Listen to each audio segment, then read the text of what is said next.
सिद्धेभ्यः ॐ नमः सिद्धेभ्यः नमः सिद्धेभ्यः ॐ नमः सिद्धेभ्यः नमो अरिहन्ताणम्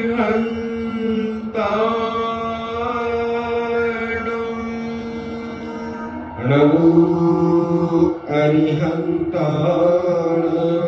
नमो सिद्धाणम् नमो सिद्धाणम्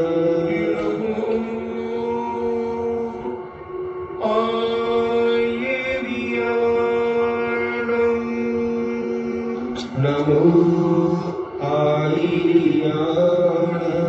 नमो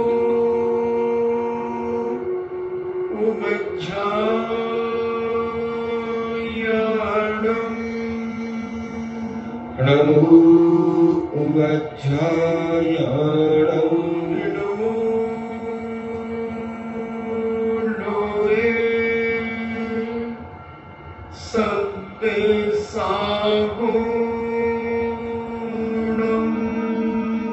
नमो मुने सव्वसाहूणम् पंच परमेष्टि भगवान की जय। अहिंसामयी वितराग विश्व धर्म की जय। देवादिदेव 1008 श्री आदिनाथ भगवान की जय। देवादिदेव 1008 चिंतामणि घोर उपसर्ग विजेता श्री पार्श्वनाथ भगवान की जय। देवादिदेव 1008 शासन नायक बाल ब्रह्मचारी भगवान महावीर स्वामी की जय। परम पूजनीय आचार्य श्रोमणि गुरुवर श्री कुंद कुंद महामुनिराज की जय। परम पूजनीय आचार्य श्रोमणि गुरुवर श्री विद्यासागर जी महामुनिराज की जय। परम पूजनीय निर्व्यापक श्रवण मुनि श्री सुधा सागर जी महाराज की जय। परम पूजनीय 3 कम 9 करोड़ महामुनि राजों की जय। तपोदय अतिशय क्षेत्र की जय। परम पूज्य शिलक श्री गंभीर सागर जी महाराज की जय। चर्चा चल रही है उन पवित्र अनादि निधन 10 धर्मों की। और बड़े व्यवस्थित तरीके से ये 10 धर्म अनादिकाल से चल रहे हैं। एक धर्म अगर किसी का बीच का छूटता है तो सारे धर्म उसके विघटन को प्राप्त हो जाते हैं। अगर कोई सोचे कि मैं मान नहीं करूंगा मगर क्रोध करूंगा तो क्या वो धर्मात्मा माना जाएगा? अगर कोई कहता है कि मैं मायाचारी करूंगा और क्षमा करूंगा सबको तो क्या धर्म माना जाएगा? अगर मैं लोभ करूंगा और मान नहीं करूंगा तो वह धर्मात्मा नहीं माना जाएगा। मैं क्रोध मान माया लोभ को त्याग करके क्षमा मार दो आज जो सोच पालूंगा मगर झूठ बोलूंगा तो उसके 10 धर्म माने जाएंगे? नहीं माने जाएंगे। ये बहुत व्यवस्थित तरीके से जैनाचार्य इन धर्मों की व्याख्या करते हैं। जब तक तुम्हारे अंदर क्षमा भाव नहीं आएगा, क्षमा मांगना अलग चीज है और क्षमा करना अलग चीज है। क्षमा तो बहुत मांग लेते हैं हम अपने जीवन में, मगर कितने लोगों को हम क्षमा कर पाते हैं ये हमें बहुत समझना बहुत जरूरी है। मांगना तो क्या है, 1 मिनट क्षमा करना, उत्तम क्षमा, उत्तम क्षमा, उत्तम क्षमा। क्षमा वाणी के दिन तो हम 1 मिनट में 100, 200, 500, 200 कर लेते। उसमें हमारा दुश्मन भी था जिससे हमारा वर्षों से बोलचाल बंद है। मगर हाथ घूम गया। जैसे शक्तिमान एक पहाड़ी के ऊपर खड़ा होकर के घुमाता है, मैं हूं शक्तिमान, और उसकी शक्ति को समझ करके हर बच्चा यही सोचता मैं शक्तिमान हूं, और कूद जाता है। बहुत सारे बच्चों ने अपने प्राण दे दिए, तो क्या वो शक्तिमान थे? उसी प्रकार घोषणा तो कर दी हमने कि उत्तम क्षमा, उत्तम क्षमा, मगर जिससे हमारा बैर चल रहा था, कसाई चल रही थी, कि हमने उसको क्षमा किया? अगर नहीं किया तो आपका क्षमा धर्म आपके पास नहीं। मार दो। हम कई बार तो भगवान के सामने अपना अहंकार दिखा देते हैं, साधु के सामने हम अपना अहंकार दिखा देते हैं, हम विनयशीलता को समाप्त कर देते हैं। कई बार हम मायाचारी से भरकर के धर्म का प्रकट करना चाहते हैं। क्या हम सरल बनकर के धर्म कर पाएंगे, या छल कपट मायाचारी से युक्त होकर हम ये धर्म कर पाएंगे? लोक तृष्णा जब तक हमारे अंदर होगी और हम क्षमा भी करते जाए, मार्दव धर्म भी अपना ले, आर्जव धर्म भी अपना ले, और हमारे अंदर हर चीज की तृष्णा बनी रहे, तो भी बंधुओं हम धर्मात्मा की कोटि में नहीं आएंगे। हम झूठ बोलते रहे तो सत्य नहीं आएगा, और सत्य नहीं आएगा तो असंयम ही चलेगा, संयम नहीं आएगा। और संयम जब नहीं रहेगा तो तुम्हारे तप भी कोई कार्य के नहीं होंगे। हम कितना भी तप कर लें, कुछ नहीं होने वाला। हम कितना भी त्याग कर लें, कुछ नहीं होने वाला। त्याग का भी त्याग किया जाता है जब आज का धर्म आकिंचन प्राप्त होता है। कंचन बनाने के लिए अपने आप को सारे त्याग का भी त्याग करना पड़ता है। हम रामायण गाते हैं, जब चार लोग मिल जाते हैं तो हम पूरा इतिहास सुना देते हैं। हमने ये किया, हमने ये किया, हमने ये किया, हमने ये किया, हमने ये किया। ये कोई नहीं कहता अभी हमने ये और करेंगे। किया तो सब सुनाते हैं, मगर आगे क्या करोगे ये कोई नहीं बताता। उसके लिए जब हम बोलते हैं तो कहते हैं हाँ सोचेंगे, पूछेंगे, अब वो लोग क्या कहते हैं उनसे बात करेंगे। 17 बहाने लाकर के हम खड़ा कर देते। आकिंचन धर्म खाली होने का है, बिल्कुल खाली होने का, कुछ भी नहीं रखना।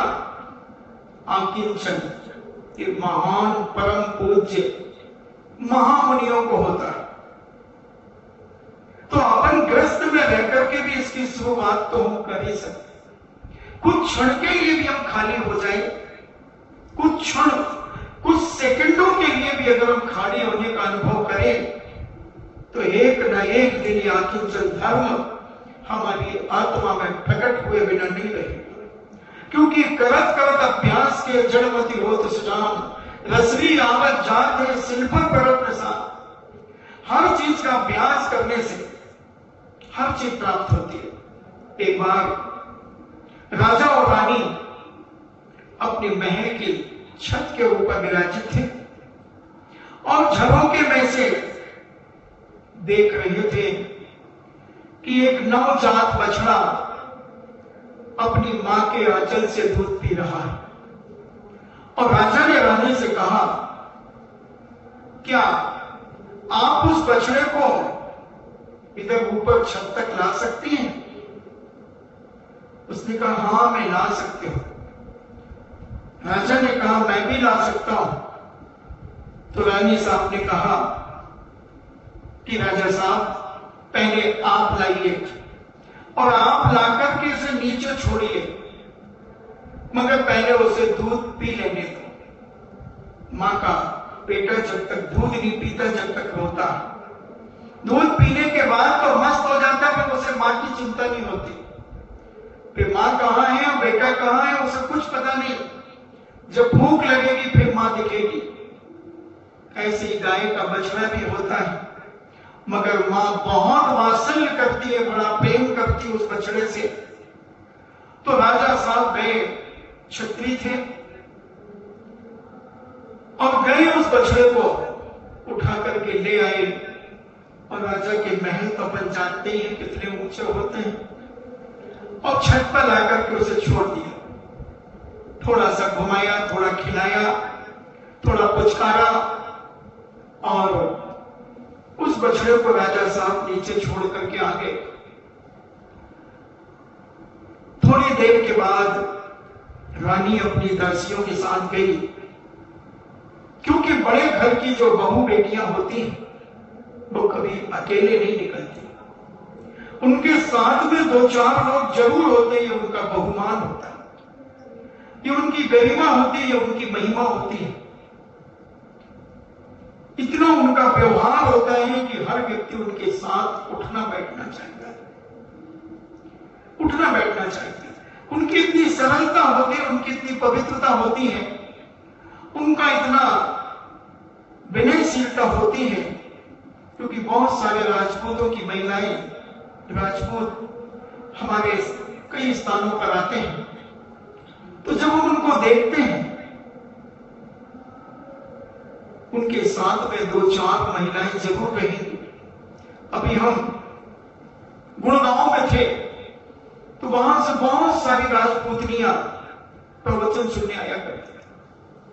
तो जो बड़े बड़े घर की राजपूतनियां थी, उनके साथ में 2-2, 5-5, भले वो डुकरियां रहे मगर वो उनके साथ में रहा करती थी। मैंने देखा कि ऐसा क्यों? तो बोले महाराज ये हमारे खानदान के, राजा खानदान से हैं। 3 पीढ़ी पहले इनके परिवार के लोग यहाँ के राजा थे, तो इसीलिए हम इनका सब बहुमान करते हैं।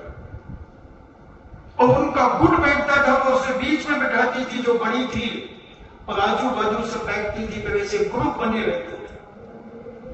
तो ऐसे को रानी साहिबा जब उस बछड़े को उठाने के लिए गई तो उनके 5-7 उनके साथ में और भी दासियां, सहेलियां गई और रानी साहिबा ने उसे बड़े प्यार से पहले पुचकारा, बड़ा सहलाया और उसे उठा करके रानी साहिबा ऊपर ले आई छत पर। और उनकी दासियों ने उसे दूध पिलाया, बॉटल से प्यार किया और सहलाया और रानी साहिबा पे उसे धीरे से नीचे छोड़ करके आ गई। आया बछड़ा चला गया और राजा साहब अपने राज्य में व्यस्त हो गए। मगर रानी साहिबा बहुत समझदार थी, बहुत विवेकवान थी, तो उन्होंने प्रतिदिन उस बछड़े को उठाना शुरू कर दिया। प्रतिदिन राजमहल की छत पर ले जाती और नीचे छोड़ती। 1-1.5 साल के बाद राजा और रानी पुनः छत पर मिले और सारे आकाश मंडल का दृश्य देख रहे थे। राजा कहते हैं, देखो वो बछड़ा याद है, 1.5 साल पहले अपन इसे छत पर लाए थे। रानी साहिबा कहती हैं, हाँ लाए थे। क्या आज भी लाएंगे? क्या आज भी लाएंगे आप? हाँ, कौन सी बड़ी बात, क्षत्रिय हो? हाँ राजा साहब, आप क्षत्रिय नहीं है? और रानी अपनी सहेलियों के साथ मुस्कुराती है। देखते हैं राजा साहब कैसे लाते हैं। और राजा साहब गए और राजा साहब ने जैसे उसे छुआ वो थोड़ा भाग गया। राजा साहब ने बहुत लालच देकर के उसे बुलाया, बहुत कोशिश की उसे उठाने की, मगर राजा साहब उसे उठा नहीं पाए। बहुत कोशिश करने के बाद जब राजा नहीं उठा पाए, बहुत सारा मजमा खड़ा हो गया और सब देख रहे हैं, बच्चे कह रहे हैं, अरे राजा साहब उठाओ ना। मगर राजा बहुत सरलता हो गया और लज्जित होता हुआ राजमहल के ऊपर चढ़ गया और सिर नीचा करके बैठ गया। रानी साहिबा कहती है, शर्मिंदा न हो महाराज की जय। महाराज, अगर आपकी आज्ञा हो तो मैं उस बछड़े को लेकर के आऊं। रानी कहती, राजा साहब कहते हैं, वो नहीं आएगा। मैंने कोशिश कर ली, जब मेरे से नहीं आया तो तुमसे क्या आएगा? तुम तो वैसे ही नाचो, वैसे तुम कम खाती हो। मगर रानी साहिबा कहती है, नहीं नहीं, आप आज्ञा दीजिए, मैं कोशिश करूंगी।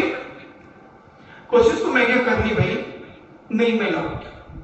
और रानी साहिबा गई और एक सेकंड नहीं लगा, रानी साहिबा ने उसे उठाया और उठा करके छत पर ले आई।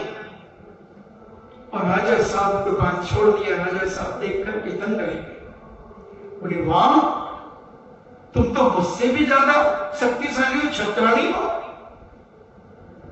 रानी साहिबा कहती है, आपकी दासी, आपके चरणों की धूल हो। मगर राजा साहब, आप भूल गए, आप भूल गए, आप इतने आकिंचन हो गए, इतने आकिंचन हो गए जैसे कोई बड़ा महात्मा संसार से आकिंचन हो जाता, आकिंचन को प्राप्त हो जाता है, खाली हो जाता है। आपने अपना पुरुषार्थ खाली कर दिया, आपने सब कुछ खाली करके आप भूल ही गए। और मैंने उस बछड़े को प्रतिदिन उठाया। अच्छा, तुमने प्रतिदिन उठाया? हाँ, उस दिन की आज तक का दिन है कि एक दिन भी मैंने बछड़े को उठाना बंद नहीं किया। और इसी छत पर लाकर के उसे छोड़ती थी, खिलाती थी, प्यार करती थी और फिर नीचे ले जाती थी। दोनों अपने अपने तरीके से आकिंचन हो रहे हैं। राजा इतना आकिंचन हो गया, खाली हो गया कि उस चीज को भूल ही गया। मगर राजवानी रानी साहिबा उस अभ्यास को करती रही। क्या पता कब किस समय कौन सी मुसीबत आ जाए और हमें अपनी शक्ति का परीक्षण करना पड़े। उसी प्रकार ग्रस्त में रहकर के भी हम कुछ क्षण के लिए आकिंचन होने का अभ्यास करें, क्योंकि अभ्यास में बहुत बड़ी ताकत होती है। अभी 45 दिन तक परिवार से अकिंचन जैसे रहना पड़ा। ये बात अलग है कि मोबाइलों में हम बातचीत किया कर लेते थे, मगर जो साक्षात्कार का जो आनंद, वो मोबाइल का आनंद नहीं होता। तो ये अभ्यास होना चाहिए था हमें अकेले रहने का। ये बहुत बड़ा सुनहरा मौका मिला था अकिंचन धर्म को अपने जीवन में ग्रहण करने का। गृहस्थी के साथ तो लोग बहुत रहते हैं, मगर बहुत बिरले लोग होते हैं कि जो अकेला रहना पसंद करते हैं। वैष्णव दर्शन का एक हरिओम आश्रम गुजरात के अंदर है। शायद मैंने पहले भी बताया होगा कभी। हम जब गुजरात चातुर्मास से बिहार करते हुए आ रहे थे, तो उसी आश्रम में रुकने की व्यवस्था की गई।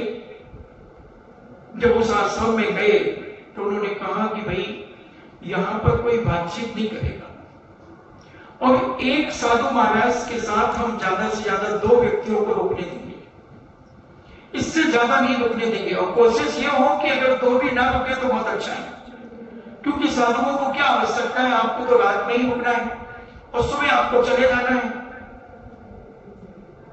फिर भी लोगों ने कहा कि नहीं सर, दोनों को तो आप आज्ञा दीजिए, कोई बातचीत नहीं करेंगे। और उन्होंने कहा ठीक है, देखिए हमारे बहुत सारे साधक यहां पर रह रहे हैं। तो मैंने उनसे पूछा कि आपके साधक ये क्या करते हैं, क्या है इनकी व्यवस्थाएं, किस प्रकार से ये साधक लोग रहते हैं। तो उन्होंने कहा कि हमारा एक साधक 465 दिन से अकेला रह रहा है, एक साधक 250 दिन से अकेला रह रहा है, कोई 300 दिन हो गए, किसी को 25 दिन हुए, किसी को 100 दिन हुए।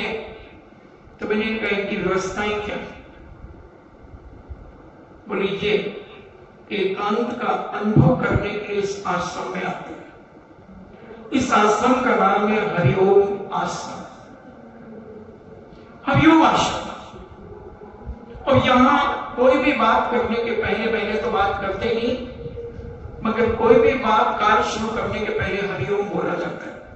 मैंने इनके खाने पीने की क्या व्यवस्था है? बोले महाराज साहब ये कमरा है, इस कमरे में 2 खिड़कियां पल्ले हैं, एक अंदर की तरफ खुलता है, एक बाहर की तरफ खुलता है, और इसमें प्रातः सब चीजों के टाइम फिक्स है। सुबह हमारा आदमी इधर से जाता है और अंदर का आदमी अपनी लिस्ट बना करके रख देता है, और अपनी अंदर की खिड़की खोल करके बीच के जो गैप है उसमें अपनी पर्ची रख देता है और अपनी खिड़की बंद कर देता है। बाहर से हरिओम बोलता है, वो अपनी खिड़की खोलता है, पर्ची उठा करके ले जाता है, और जो भी सामग्री उनको जरूरत होती वो ला करके उस जगह पे रख देता है, बाहर की खिड़की बंद कर देता है, और हरिओम बोलता है, अंदर वाला अपना खिड़की का दरवाजा खोलता है और अपना सामान अंदर लेकर के अपने व्यवस्थित कार्य में लग जाता है। हर चीज का समय, भोजन का समय, नाश्ते का समय, पानी का समय, जो भी चाय का समय, जो भी उन्हें आवश्यक होता है। बाकी वो किसी व्यक्ति की शकल नहीं दिखता, मोबाइल भी नहीं चलाता, केवल उस हरिओम के पास पर्ची जाती है। मैंने कहा ऐसा क्यों करते?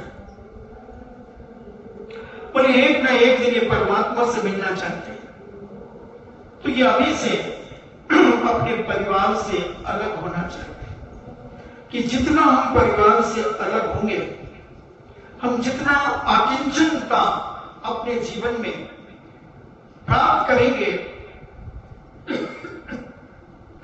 संसार की असारता से जितना हम अपने आप को दूर रखेंगे, उतनी राग देश कसाइयों से हम बचेंगे। तो हमारे गुरु महाराज ने यही सिखाया है और यह अभ्यास कर रहे हैं। सबसे पुराना व्यक्ति 465 दिन का है, जो 465 दिन में 1 सेकंड के लिए भी इसने किसी भी व्यक्ति का मुख नहीं देखा, किसी भी व्यक्ति से बात नहीं की। मैंने अच्छा, हाँ, मैंने कहा कमरा कोई दिखेगा खाली? बोले हाँ दिखा सकते हैं। उसमें कुछ किताबें रखी हैं, एक टेबल कुर्सी रखी है, एक झूला है, लेटरिन बाथरूम है, और एक अलमारी है, और कुछ नहीं। अलमारी में आकर के वो अपने कपड़े रख लेता है, और इतना अकेले में उसे आनंद आता है, एकला चाहता है। अपने अकेलेपन का आनंद कुछ अलग होता है। ये हर दर्शन काल में, चाहे वो वैष्णव दर्शन हो, चाहे सांख्य दर्शन हो, वैशेषिक हो, चार्वाक हो, जैन दर्शन हो, बौद्ध दर्शन हो, सांख्य मत हो, कोई भी मत हो, सभी ने एकांत को बहुत महत्व दिया है, क्योंकि साधना अकेले में ही होती है, ध्यान अकेले में ही होता है। पढ़ाई 2 के साथ होती है, पढ़ाई 2 के साथ होती है, मगर ध्यान 1 के साथ होता है, अकेला। और जैन दर्शन का जो आकिंचन है वह तो बहुत महत्वपूर्ण है। उस आकिंचन को अपन समझने का प्रयास करेंगे। वहां शरीर से तो अलग हुए हैं, मगर मन की एकाग्रता भी वहां आना बहुत दूर है। और जैन दर्शन मन वचन काय से सबसे दूर कराता है।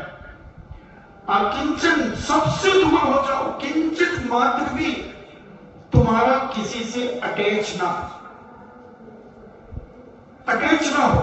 इसलिए अभ्यास, धीरे धीरे अभ्यास करते चलो, तो ये सारी चीजें आकिंचन से प्राप्त होती हैं। कुछ क्षण के लिए हम आकिंचन बनने का प्रयास करें। मानसिक आकिंचन, वाचनिक आकिंचन, कायिक आकिंचन, कर्ण इंद्रिय से आकिंचन, आंखों से आकिंचन, सबसे अलग होकर के मात्र आंख अकेली, कान अकेले, मुख अकेला, सब कुछ अकेला। क्योंकि अपन 12 भावनाओं में पढ़ते हैं, आप अकेला हो तबे मरे अकेला हुए। हम अवतरित भी अकेले होते हैं और मरते भी अकेले। जब सब कुछ अकेला होता है तो फिर तुम दुकेला होना क्यों चाहता है, तिकाला होना क्यों चाहता है, चौगना होना क्यों चाहता है, पांचवा होना क्यों चाहता है? यही तो संसार है, यही संसार। हम 2 पैर से 4 पैर करते हैं, 4 से 6 करते हैं, 6 से 8 करते हैं, मकड़ी बन जाते हैं। जैसे मकड़ी अपने जाल में फंस करके मर जाती है, ऐसे संसारी प्राणी इस आकिंचन धर्म के अभाव में, इस आकिंचन धर्म को नहीं समझने के कारण इस संसार में अपने पैरों को बढ़ाता चला जाता है और इतने पैर बढ़ा लेता है, इतना जाल फैला लेता है, इतना जाल फैला लेता है कि जब जन्म लिया था तो अकेला था, माता पिता हुए। जब थोड़ा बड़ा हुआ तो इसने माता पिता से मोह करना शुरू किया, थोड़ा बड़ा हुआ तो भाई बहन हुए, भाई बहनों से मोह करना शुरू किया, थोड़ा बड़ा हुआ तो चाचा से मोह किया, चाची से मोह किया, और बड़ा हुआ तो दादा और दादी से मोह किया। ऐसे करते करते ही अपना एक जंजाल बढ़ाता चला जाता है और इतना जंजाल बढ़ जाता है कि अकेला रहना इसे बहुत भारी पड़ जाता है, बहुत दुखी हो जाता है। थोड़ा सा परिवार का व्यक्ति अगर समय पर ना आए तो ये ऊपर और नीचे से ऊपर होने लगता है, मोबाइल पर मोबाइल घुमाने लगता है। अरे कहां पर हो, 2:30 बज गए और आप कह रहे थे मैं 1:30 बजे आ जाऊंगा, 1 घंटा हो गया, आप ठीक तो हो ना, कहां पर हो? इतनी चिंतित हो जाते हैं, इतने चिंतित और इतने दुखी हो जाते हैं कि हम उस सत्य को नहीं पहचान पाते, हम सत्य को नहीं पहचान पाते, हम क्षमा को नहीं पहचान पाते, हम मार्दव को नहीं पहचान पाते, हम आर्जव को नहीं पहचान पाते और इतनी कुटिलताओं में भर जाते हैं, इतनी कुटिलताओं में कि हम समझ नहीं पाते कि हम अकेला रहना भी तो सीखे। हम कुछ आकिंचित होकर के, आकिंचन होकर के अपने आप को रखना सीखे। कोई बात नहीं, जब घर का व्यक्ति कहीं गया है तो लौट के आएगा, आएगा, कैसे भी रूप में आएगा मगर आएगा। इतना विश्वास, इतना सत्य हम अपने जीवन में नहीं कर पाते, इसलिए हम जाल में फंसे रहना चाहते, हम जंजाल में फंसे रहना चाहते और इतने जंजाल में हम फंसते चले जाते हैं कि जिसकी कोई गिनती नहीं होती उन पैरों की, और स्वयं के पैरों से, अपने ही घर के पैरों से हम टकराते जाते हैं और गिरते चले जाते हैं। कभी वाचनिक गिरते हैं, कभी मानसिक गिरते हैं, कभी कायिक गिरते हैं, कभी कानों से गिरते हैं, कभी आंखों से गिरते हैं, कभी खाने से गिरते हैं, कभी पीने से गिरते हैं। हम हर तरफ से गिरते चले जाते हैं, उठते चले जाते हैं और एक संगठन बनाते हुए अपने जीवन को आगे बढ़ाते हैं। जैनाचार्य कहते हैं ये संगठन तुम्हारे जीवन का विनाश है, तुम्हें धर्म से बहुत दूर कर देगा, तुम्हें संसार के राग में फंसा करके जला देगा, जला देगा। अकेले रहने का अभ्यास साधक करता है। जो सच्चा साधक होता है, जो सच्चा साधक होता है वो अकेले रहना चाहता है, हमेशा किंचन धर्म उसकी आत्मा में बढ़ाना चाहता है कि हे भगवान मुझे वो शक्ति दो कि मैं आकिंचन बना रहूं, कुछ क्षण के लिए गिरूं, क्योंकि एक ऐसी आहारचर्या के लिए इस पंचम काल में साधु को जाना ही पड़ता है, जाना ही पड़ता है। सच्चा साधु कभी आहारचर्या से प्रसन्न नहीं होता। सच्चा साधु की आंखों में आंसू आते हैं कई बार कि मैंने सब कुछ तो छोड़ा, जिस माता पिता ने जन्म दिया उस माता पिता को छोड़ा, सारी धन दौलत, करोड़ों की धन दौलत छोड़ी, मकान छोड़ा, दुकान छोड़ी, सब रिश्तेदार छोड़े, सब कुछ छोड़ा, वस्त्र छोड़े, शस्त्र छोड़े, सब कुछ छोड़ा और मैं खाली हो गया, अकिंचन हो गया, मगर अंदर से मन कहता है, गुरु महाराज कहते हैं जाओ आहार को उठो। महाराज जी आपने सब त्याग कराया था, अभी दीक्षा दी थी जब, हाँ उस समय के लिए तुम्हें अकिंचन बनाया था, अब तुम जाओ आहार चलिया करो, क्योंकि आहार के बिना तुम्हारा जीवन टिक नहीं सकेगा। आहार के बिना तुम साधना नहीं कर सकोगे, आहार के बिना तुम स्वाध्याय नहीं कर सकोगे, आहार के बिना तुम अपने जीवन में चर्या नहीं कर पाओगे, तुम चल नहीं पाओगे, तुम उठ नहीं पाओगे, तुम देख नहीं पाओगे। इसलिए ये करना पड़ेगा, करना पड़ेगा, यानी कितना अंतर हो गया, एक करना और एक करना पड़ता है, बहुत अंतर है। अगर नहीं समझ रहे हो करना पड़ता और करने में, तो एक उदाहरण में 1 मिनट में आप समझ जाओगे। आपके घर में शादी के बहुत सारे कार्ड आए, तो बच्चे पूछते पापा यहां भी जाओगे, यहां भी जाओगे? नहीं यार यहां जाना तो नहीं है, मगर जाना पड़ेगा, जाना पड़ेगा। तो बस खड़े खड़े 5 मिनट में निपटा जाए। वहां तो 1-2 दिन पहले जाना पड़ेगा, क्योंकि वो तेरे नाना के यहाँ पर तेरे मामा की शादी है, तेरे नाना के यहाँ पर तेरे मामा की शादी है, इसलिए वहां तो 1-2 दिन पहले जाना पड़ेगा। तो मम्मी तो बेटा वो 8-10 दिन पहले कह रही है कि मैं 10 दिन पहले जाऊंगी, वो 10 दिन पहले कह रही है। पापा आप? मैं तो यार 1-2 दिन पहले जाऊंगा। पापा फिर हम? बेटा तुम्हारा तो स्कूल है ना। हाँ पापा हमारा स्कूल है, तो तुम हमारे साथ चलना और हमारे साथ वापिस आ जाना, क्योंकि तेरी मम्मी तो बेटा पहले जाएगी और बाद में आएगी, क्योंकि माल भी तो लाएगी ना नाना के यहाँ से, विदाई भी तो कराएगी। इसलिए तो वहां तो जाना है, और एक जाना पड़ने वाली बात जहां पर है, वहां एक दिन में 5-5, 10-10 शादियां भी निपटा देते हैं कई लोग। इधर गए, कार खड़ी करी, मोटरसाइकिल खड़ी करी, बोला आओ भाई और सब बढ़िया, आओ आओ बैठो। यार दूसरी शादियों में भी जाना है, ये कहाँ लिखाना है? वो वहां बैठे, उसको लिफाफा दिया, अरे कुछ हाँ 1 गिलास जूस पिया, कुल्ला किया, अब वो बैठा, फिर गाड़ी में फिर 3 किलोमीटर जाकर के फिर एक शादी अटेंड कर ली, वहां निपटाया। ऐसे निपटाते निपटाते 10 शादियां निपटा करके 2 घंटे में घर आ गया।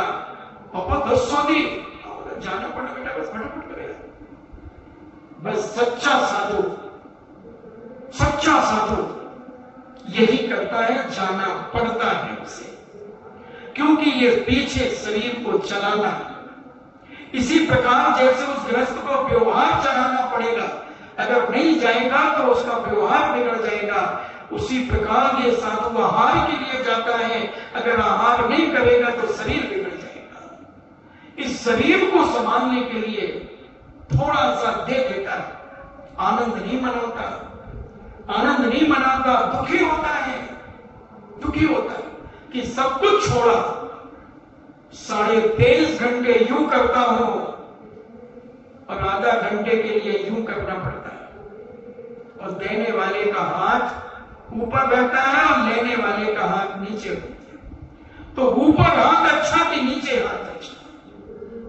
मैं पूछना चाहता हूं। आधा घंटे आप बड़े हो जाते हैं और आधा घंटे के लिए वो साधक छोटा हो जाता है, कैसे खुशी मनाएगा, कैसे खुश होगा, कैसे आनंद मनाएगा? दुखी होता है, क्योंकि वो खाने के लिए नहीं आया है, वो साधना करने के लिए आया है। वो अपने आप को साधना करने के लिए, अकिंचन बनने के लिए आया है कि मैं अकेला हो जाऊं। जितना अकेला साधक रहना चाहता है उतना उसे आनंद आता है, बचता है कि जितने लोगों से मैं बचूं वही मेरे जीवन की पूंजी है, वही मेरी साधना में, मेरे जीवन की साधना में 4 चांद लगाएगी। और बचता है, बचता है। आप देखना जितना बड़ा बड़ा साधक होता जाएगा उतना ग्रस्तों से दूर होता चला जाएगा, दूर होता चला जाएगा। पूज्याचार्य श्री को देखो, कितने दूर, ग्रस्तों से क्या, वो तो अपने साधुओं से भी दूर होते साधुओं से भी दूर होते चले जा रहे, त्यागी व्यक्तियों से भी दूर होते चले जा रहे, बड़े घंटों की बातें मिनटों में निपटा करके उठा लेते। तुम सोचते हो कि बहुत सारी बातें आचार्य से करूंगा और तुम कह नहीं पाते हो, हाँ ठीक ठीक मैं समझ गया, ऐसा ऐसा कर लो, चलो उठो। क्योंकि वो जानते हैं कि मैं अकेला आया हूं और अकेला मुझे जाना है, इसलिए वो बचते हैं, वो साधक कहलाते हैं। महाराज भी बचते हैं। आपने देखा 4 बजे गेट खोलते, 4:30 गेट खोलते, क्यों? गेट खुला नहीं और दौड़े दौड़े। अकेला अकिंचन रहना चाहते। जितनी देर अपने आप में रहना सीखे, जितनी देर अपने आप में रहे, वही उनके जीवन की पूंजी होती है, वही उनकी शक्ति, वही साधना और वही संसार की असारता का भान कराने में कारण होती है, और वही अपने जीवन की शक्ति को बढ़ाने में कारण होती है। भीड़ कारण नहीं होती। आदमी जब वैराग्य जिसका घटता है वो भीड़ को पसंद करता है, और जिसका वैराग्य बढ़ता है वो भीड़ से दूर रहना चाहता है।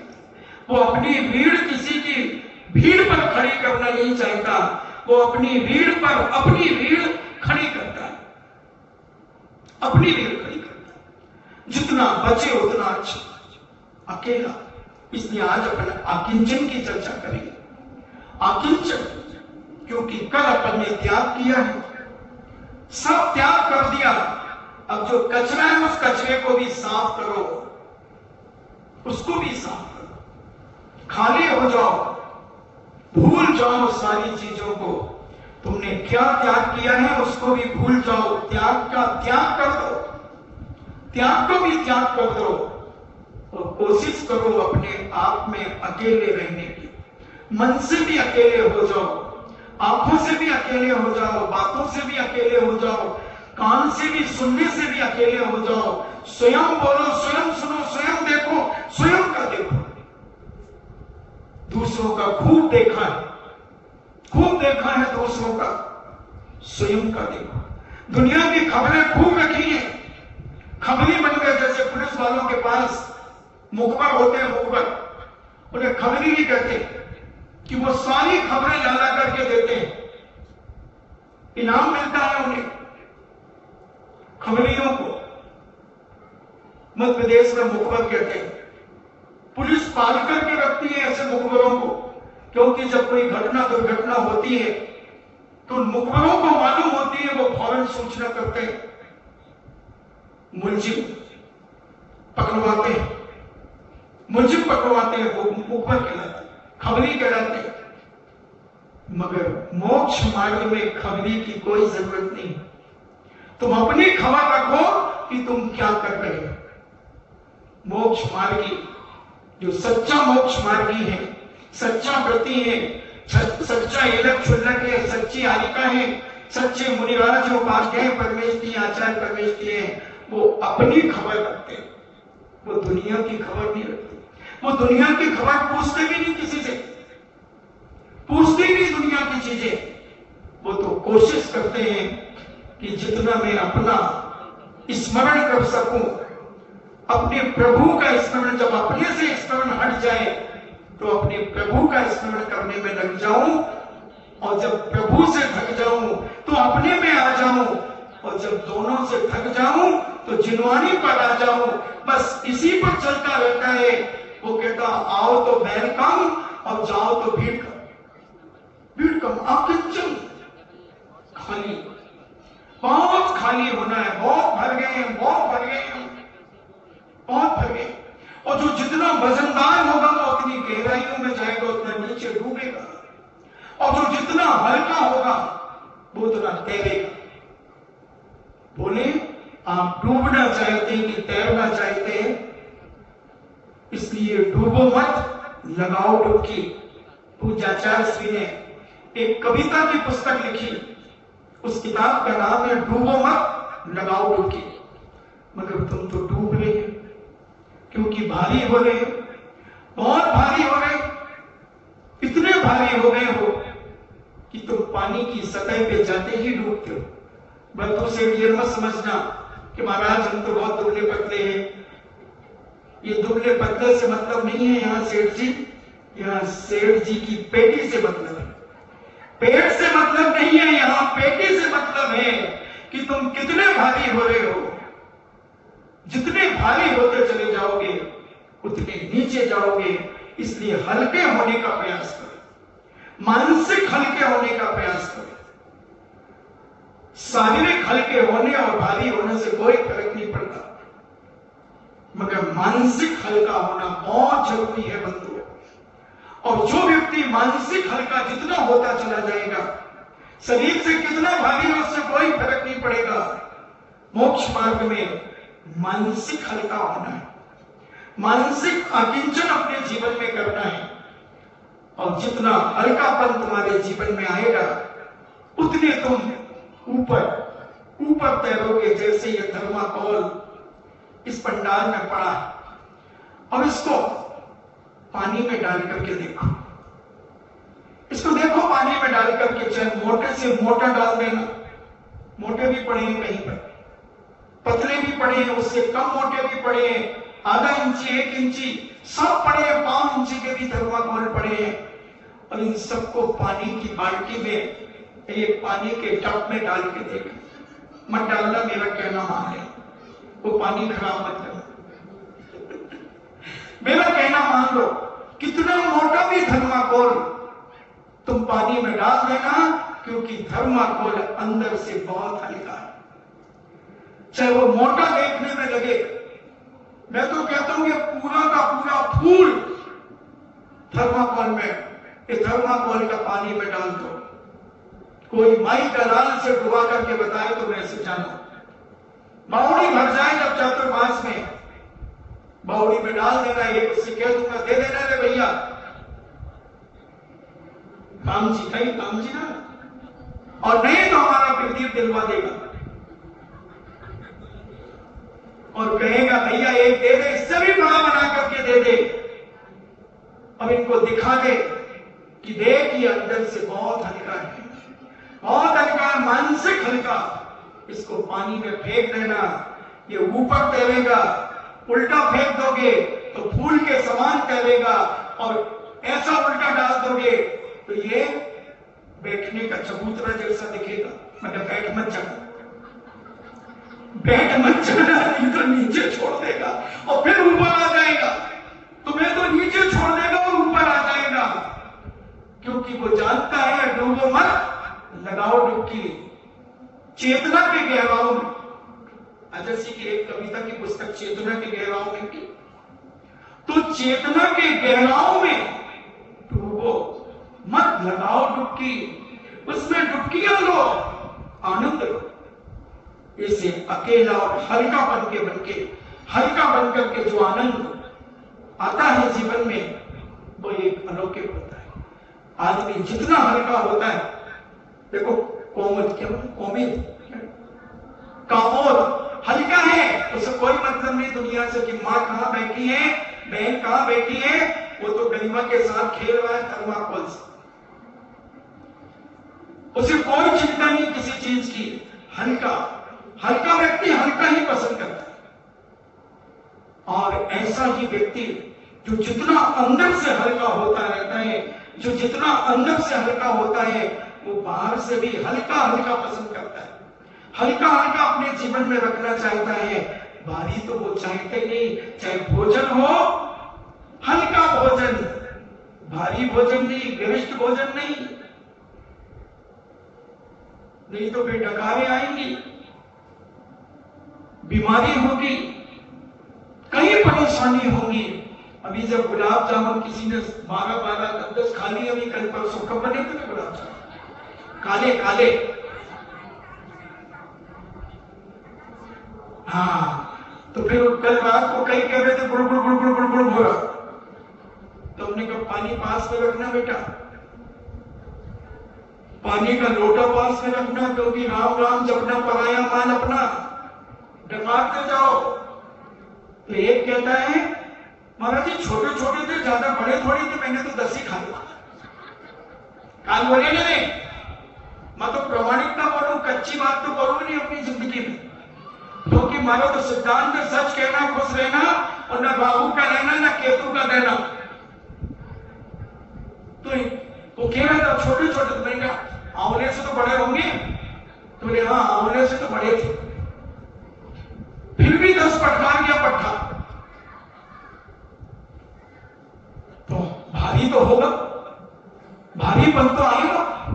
तो भोजन से भी आदमी डूबता है, भोजन से भी डूबता है, इसलिए भोजन भी हल्का, और जब हल्का भोजन रहेगा तो मस्तक भी हल्का रहेगा, विचार भी उच्च रहेंगे, विचार में कटुता नहीं रहेगी, विचारों में कलुषता नहीं रहेगी, प्रेम वात्सल्य और अपनत्व रहेगा, अपनत्व रहेगा, ऐसा अपनत्व रहेगा जैसे कामोल अपनी मां से कितना वात्सल्य रखता था, वहां से हो करता हुआ आया और मां की गोद में बैठ गया। उसे वात्सल्य था, उसे प्रेम था, उसे अपनत्व था, हल्का था, सहज था, और सहजता का एक परिणाम होता है कि उसे हर व्यक्ति पसंद करता है। मगर भौतिकवाद के युग में जब मोह जहां जागृत हो जाता है, वहां आकिंचन पसंद नहीं आता, वहां आकिंचन पसंद नहीं आता, वहां खिचड़ी पसंद आती है, वहां खालीपन पसंद नहीं आता, वहां तो आकिंचन जैसे जैसे आदमी हल्का होता चला जाता है, वह आकिंचन की ओर बढ़ता चला जाता है। हम अपने जीवन में समझें कि हम इस गृहस्थी में रहकर के कितने जाल में उलझते चले जाए। कुछ समय के लिए कुछ समय निकाल करके खाली होने का प्रयास, बचने का प्रयास, कुछ समय अनुभव करो कि मैं अकेला हूं, कोई किसी का नहीं है, सब छोटा संसार। अभी मैंने कल परसों कहा था, कुछ बीमारियां जो अभी वर्तमान में चल रही है, न ये अमीर को देख रही है और न गरीब को देख रही है। ये अकेले की शिक्षा दे रही है कि आप अपने आप को कुछ क्षण के लिए 24 घंटे में अकेला महसूस करो कि हम कितनी देर अकेले रह सकते हैं, और जितनी देर तुम अकेले रह सकोगे वही तुम्हारे जीवन का सच्चा आनंद होगा, सच्ची मलकियत होगी, सच्ची पूंजी होगी, सब कुछ तुम्हारा वही।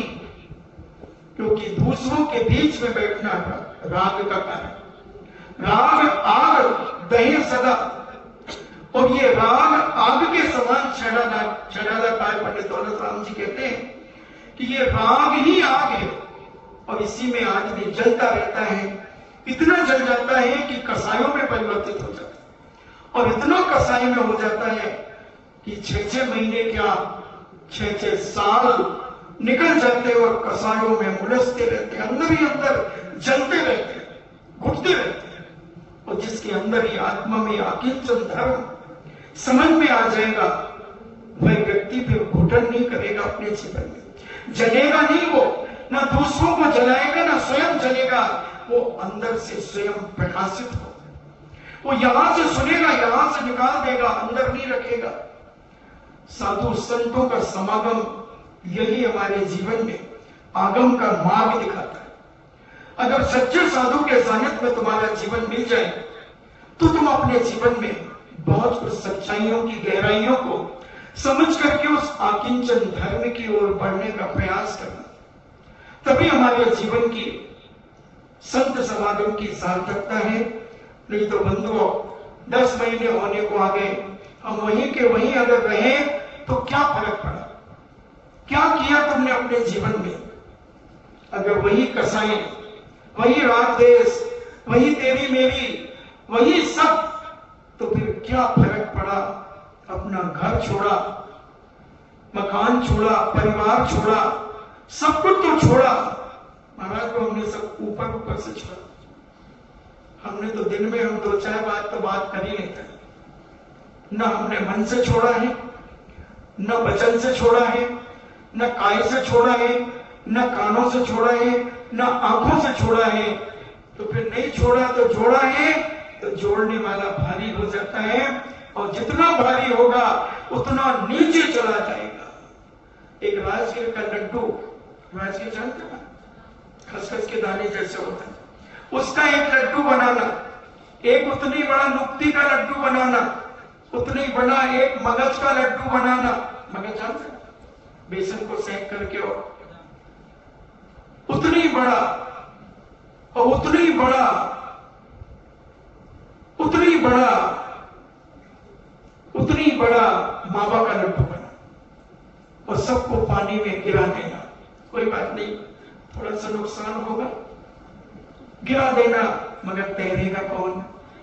राजगिर का बाकी सब डूब जाएंगे, नुक्ति का भी डूब जाएगा। अगर एक एक नुक्ति होगी तो तैरेगी, और बंध गई तो डूबेगी। अब तुम सोच लो, तुम किस किस से बंधे हो, किस किस से बंध करके तुम इतने भारी हो गए हो? मानसिक भारी हो गए हो, वाचनिक भारी हो गए हो, आंखों से भारी हो गए, कानों से भारी हो गए, सब प्रकार से तुम भारी होते जा रहे हो। तुम आकिंचन का अनुभव कब करोगे? कितनी देर, कम से कम कुछ क्षण अकेले रहने का प्रयास करो। मैं कह रहा था कि इतने बड़े क्षेत्र में हर व्यक्ति कम से कम 5 मिनट का एक अनुभव करे, 5 मिनट का अनुभव करे, कल्पना करे अपने जीवन में, काश भगवान करे ऐसा ना हो।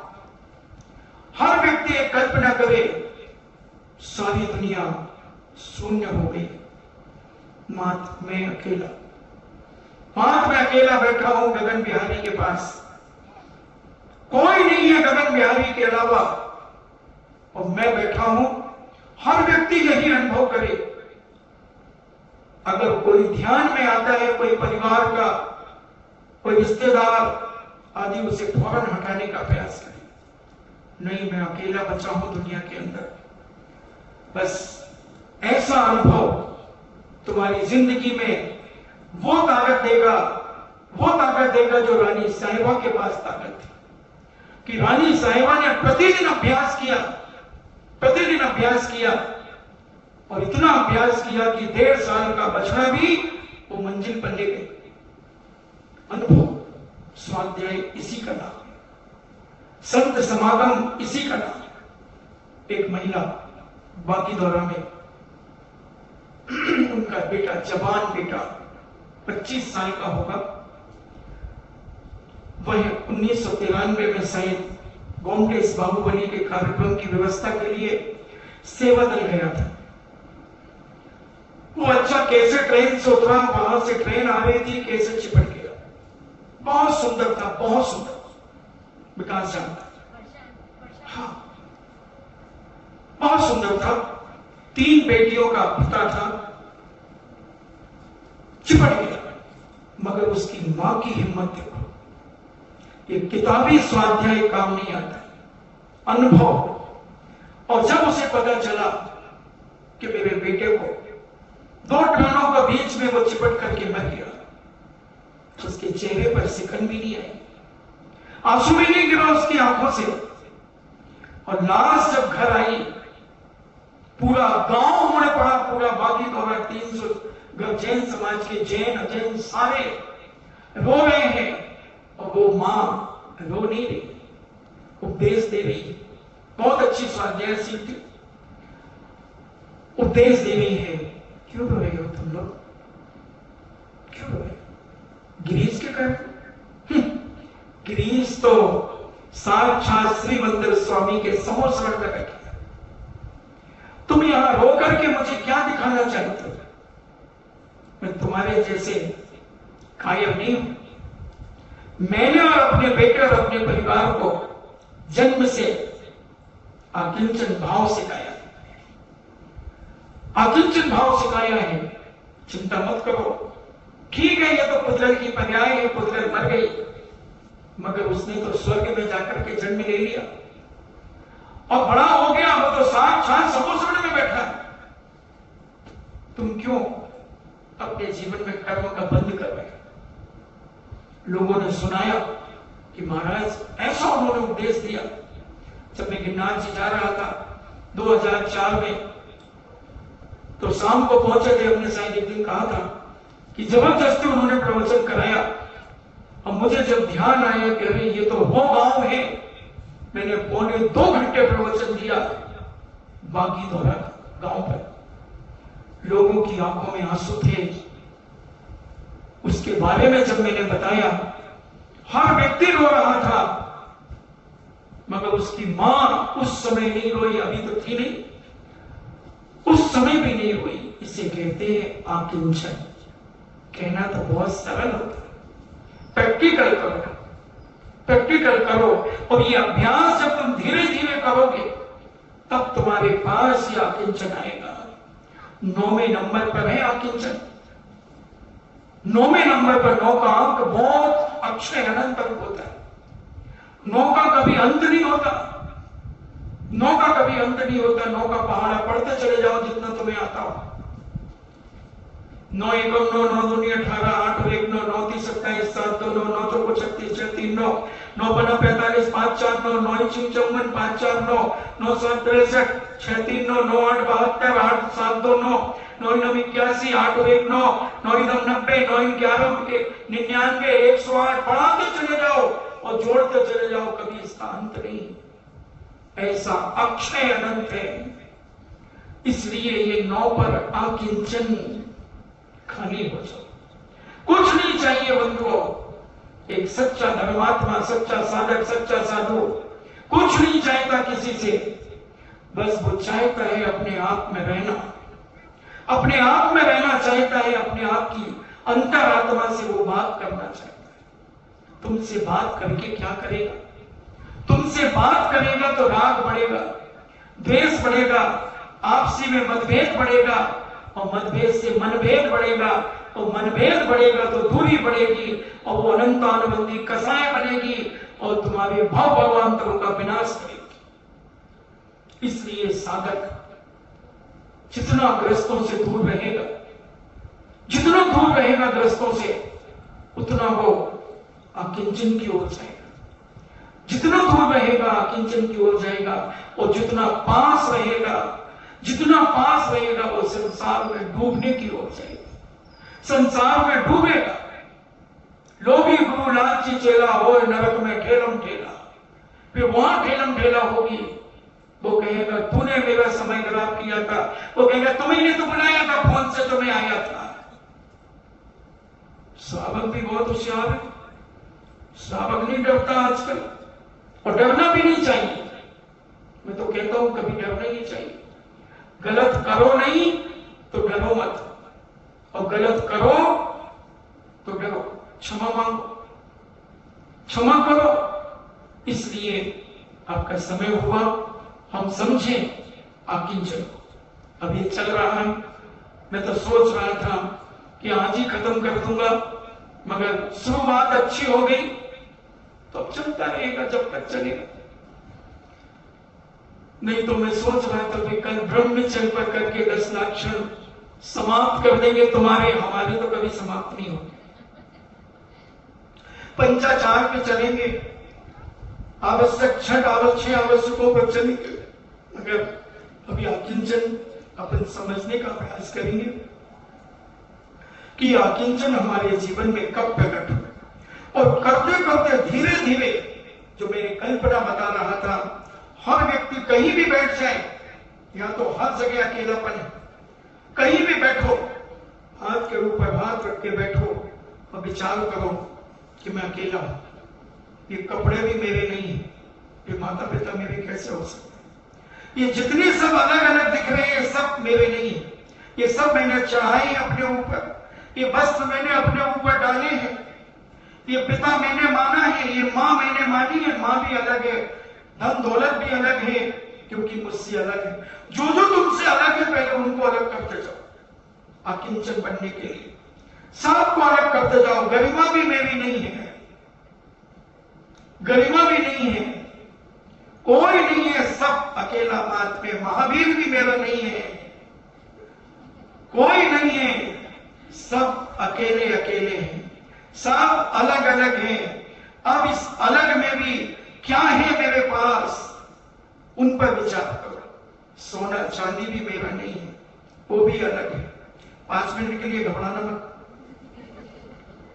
5 मिनट के लिए कल्पना करना, मकान भी नहीं, दुकान भी नहीं, गाड़ी भी नहीं, कुछ नहीं, बस मैं, मेरा शरीर और मैं और मेरे पास जो है आज भी इतनी, जो कुछ मेरे पास अभी वर्तमान में है, ये मेरा शरीर, मेरा आभूषण, मेरे जो मेरे पास है, घर में रखे उनकी छोड़ दो, उनको छोड़ दो। आज इसी की कल्पना सोने के पहले 5 मिनट करना। बच्चों को भी अपना मत मानना, पति देव को भी अपना मत मानना। बच्चे जब सो जाए तब करना, नहीं तो तुम करते रहो, बच्चा गोदी में आके दम, वो कहे मम्मी मैं तेरा नहीं। उस समय बिल्कुल शांत, जब ये फुटबॉल वॉलीबॉल खेलते रहे, तब तुम बैठ करके विचार करना कि मैं अकेला हूं, बस जो कुछ मेरे शरीर पर है वही है, और ना कोई मेरा रिश्तेदार है, ना मैं किसी का रिश्तेदार हूं, कुछ नहीं, बस मैं अकेला। ऐसा अकिंचन बनने का परिणाम करना। फिर अपन कल फिर चर्चा करेंगे, समझने का प्रयास करेंगे कैसा लगता है। 465 दिन से अकेला रह रहा आदमी कैसा लग रहा हो, कैसा लग रहा हो। सब अलग अलग बैठना, सब अलग अलग बैठना, कोई किसी का नहीं, सब झूठा संसार है, सब स्वार्थ के सीढ़ी है, कोई अपना नहीं बंधु, सब मुंह देखे की प्रीत है। कई बार आप धोखा खाए होंगे, जिनको आपने खूब विश्वास किया होगा और एम टाइम पर उसने तुम्हें धोखा दे दिया। बहुत सारे लोग हैं, इसलिए वो सारी चीजें याद करो। हमने इतना इन्हें माना, हमने इतना इनके साथ किया, मगर उत्तर में क्या मिला, रिप्लाई में क्या मिला। इसलिए वो पुरानी कल्पना याद करना, घृणा मत करना उनसे, उन्हें याद करना कि देखो उन्हें अपना मानते थे, आखिर उन्होंने ही ऐसे छोड़ दिया, इतना धोखा दे करके, जेठानी बन करके, देवरानी बन करके, पड़ोसी बन करके, सांप को घटाकर चले जाना, और फिर तुम उसमें से निकलकर अकेले बच जाना, बस अकेले बचना। अब धीरे धीरे और अपन कम करेंगे और हल्का होने का प्रयास करेंगे। ऐसी भावनाएं अपने जीवन में समय समय पर जागृत करो। और उस माँ ने दिखा दिया लोगों को कि गृहस्थी में रह करके भी अकेलापन, सब कुछ होकर के, बहुत संपन्नता होने के कारण, संपन्नता होने के बावजूद भी अकेलापन, इसका नाम है स्वाध्याय, इसका नाम है स्वाध्याय, इसका नाम है साधुता, इसका नाम है साधुता। हम तो साधु बनने के बाद भी चाहते कि लोग मेरे पास बैठे रहे, खूब बैठे, और नए नए आ जाए, और नए नए आ जाए, और नए आ जाए, लॉकडाउन खुल जाए तो भर जाए पंडाल। नहीं, बहुत अच्छा लगता है खाली, बहुत अच्छा लगता है वो अंधकार, बहुत आनंददायी होता है अकेलापन। जब मैं अकेला सोता हूं आनंद आता है, बहुत आनंद आता है। जब मैं 3:30 सवा 3 उठ करके जब सामायिक में बैठता हूं, बहुत आनंद आता है। कभी कभी लगता है कोई मस्तक पर हथौड़े मार रहा है, जब वो पीछे की मशीनें चलती है ना, कटता है पत्थर, तो ऐसा लगता है कोई हथौड़ा घन लेकर के मार रहा है। फिर भी मैं सोचता हूं पुद्गल को मार रही है, तो मेरी आत्मा तो अजर अमर है, अकेली है, इसे कोई मार नहीं सकता। फिर एक आध सेकंड के लिए मन एकाग्र होता है और फिर वो ठोकर लगती है, फिर वो ठोकर लगती है, फिर उस ठोकर से हटाने का प्रयास करता हूं, और ऐसे में 1 घंटा हो जाता है। फिर 8 करने लगता हूं, 8 करते करते 6 बज जाते हैं, गुरु भक्ति में चला जाता हूं, फिर तुम्हारा हो जाता हूं, तुम हमारे हो जाते हो, आकिंचन टूट जाता है। यही संसार की विचित्रता है, यही संसार की विचित्रता है। फिर भी कुछ क्षण के लिए बचने का प्रयास करता हूं, बचता हूं। तुम भी बचो, इन्हीं मंगल कामना के साथ जिनवाणी स्तुति करो।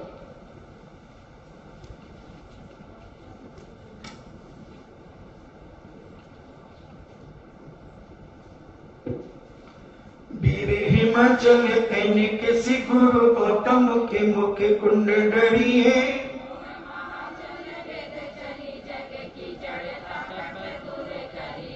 असुचि ज्ञान पयो निधि माही रनि बहु भंग तरंगन सोच रिए।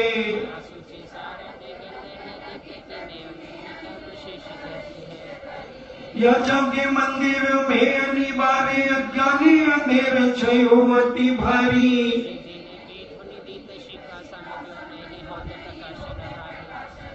तो किस भांति पदार्थ पाति कहाँ नहीं तेरे हिते अभिचारी।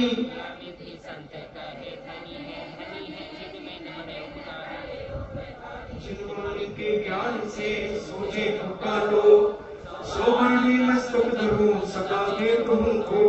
हे जिनवाणी भारती तो जपो दिन रेन जो तेरो शरणागरे सो पावे सुचे। देव भजो हरिहंत को गुरु सेवा निर्वंज दया धर्म पालो सदा यही मोक्ष का पंथ। नौवा नमो।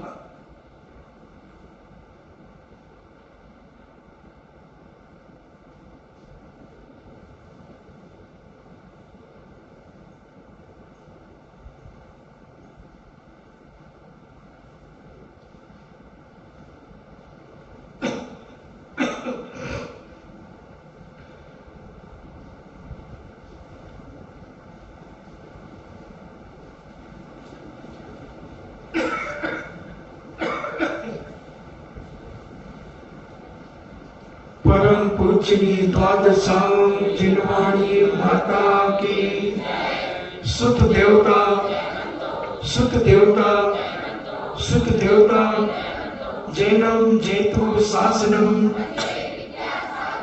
जैनम जेतु शासनम जैनम जेतु शासनम।